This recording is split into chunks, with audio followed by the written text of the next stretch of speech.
2024 ಬೆಳಗ್ಗೆ 10 ಗಂಟೆಗೆ ಮಾನ್ಯ ಜಿಲ್ಲಾಧಿಕಾರಿಗಳ ಅಧ್ಯಕ್ಷತೆ ಮತ್ತು ಮಾನ್ಯ ಶಾಸಕರ ಒಂದು ಉಪಸ್ಥಿತಿಯಲ್ಲಿ ಮತ್ತು ಜಿಲ್ಲಾ ಮಟ್ಟದ ಅಧಿಕಾರಿಗಳು ಮತ್ತು ತಾಲೂಕಾ ಮಟ್ಟದ ಒಂದು ಅಧಿಕಾರಿಗಳ ಒಂದು ಸಹಯೋಗದೊಂದಿಗೆ ಒಂದು ಜನಸ್ಪಂದನ ಕಾರ್ಯಕ್ರಮ ಇಳಕಲ್ ತಾಲೂಕಿನ ನಮ್ಮ ತಹಶೀಲ್ದಾರ್ ಕಚೇರಿ ಆವರಣದಲ್ಲಿ ಹಮ್ಮಿಕೊಳ್ಳಲಾಗಿದೆ. ಇದಕ್ಕಾಗಿ ಜನಸ್ಪಂದನ ಕಾರ್ಯಕ್ರಮಕ್ಕೆ ನಮ್ಮ ತಾಲೂಕಿನ 73 ಹಳ್ಳಿಗಳಲ್ಲಿ ಈಗಾಗಲೇ ನಾವು ಗ್ರಾಮಗಳಲ್ಲಿ ಬೆಂಗಳೂರಿನ ಮುಖಾಂತರ ನಾವು ಜನಸ್ಪಂದನ ಉದ್ದೇಶದ ಕಾರ್ಯಕ್ರಮದ ಬಗ್ಗೆ ತಿಳುವಳಿಕೆಯನ್ನು ಜನರಿಗೆ ನಾವು ನೀಡಿದ್ದೀವಿ.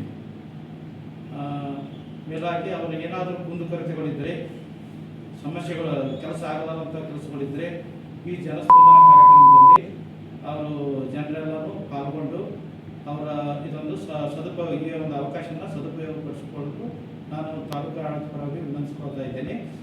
ಈಗಾಗಲೇ ನಾವು ಇದು ಪೂರ್ವಭಾವಿಯಾಗಿ ಎಲ್ಲ ಇಲಾಖೆಗಳ ಅಧಿಕಾರಿಗಳೊಳಗೊಂಡ ಒಂದು ನಾವು ಪೂರ್ವ ಸಿದ್ಧತೆಗಳ ಒಂದು ಮೀಟಿಂಗ್ ಮಾಡಿದ್ದೀವಿ.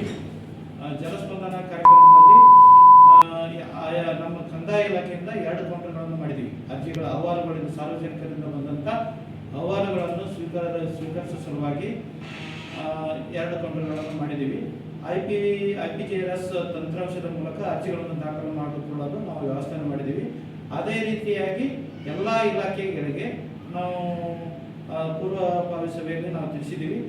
ಇಲಾಖೆವಾರು ಕೌಂಟರ್ಗಳನ್ನು ತೆಗೆದು ಜನರಿಂದ ಬಂದಂಥ ಅರ್ಜಿ ಅಹವಾಲುಗಳನ್ನು ಸ್ವೀಕರಿಸಿ ಮಾನ್ಯ ಜಿಲ್ಲಾಧಿಕಾರಿಗಳಿಗೆ ಸಲ್ಲಿಸಬೇಕು ಮತ್ತು ಮತ್ತೆ ಸ್ಥಳದಲ್ಲಿಯೇ ಇತ್ಯರ್ಥವಾಗುವಂಥ ಪ್ರಕರಣಗಳನ್ನು ಆಗಲೇ ಶೀಘ್ರ ಕ್ರಮ ಕೈಗೊಳ್ಳಬೇಕು. ಮೇಲಾಧಿಕಾರಿಗಳಿಗೆ ಮತ್ತು ಜಿಲ್ಲಾ ಮಟ್ಟದ ಅಧಿಕಾರಿಗಳು ಬರೆಸುವಂಥ ಪ್ರಕರಣಗಳ ಸಹಿತ ನಿಗದಿತ ಅವಧಿ ಒಳಗಾಗಿ ಅವರು ವಿಲೇವಾರಿ ಮಾಡುವಂಥ ಕ್ರಮ ವಹಿಸಬೇಕು ಅಂತ ನಾವು ಈಗಾಗಲೇ ತಾಲೂಕು ಮಟ್ಟದ ಅಧಿಕಾರಿಗಳಿಗೆ ನಾವು ತಿಳಿಸಿದ್ದೀವಿ. ನಾಳೆ ಬೆಳಗ್ಗೆ 27ನೇ ತಾರೀಕಿಗೆ ಬೆಳಗ್ಗೆ 10 ಗಂಟೆಯಿಂದ ಮಧ್ಯಾಹ್ನ 3 ಗಂಟೆಯವರೆಗೆ ವೇಳೆ ನಿಗದಿಪಡಿಸಲಾಗಿದೆ.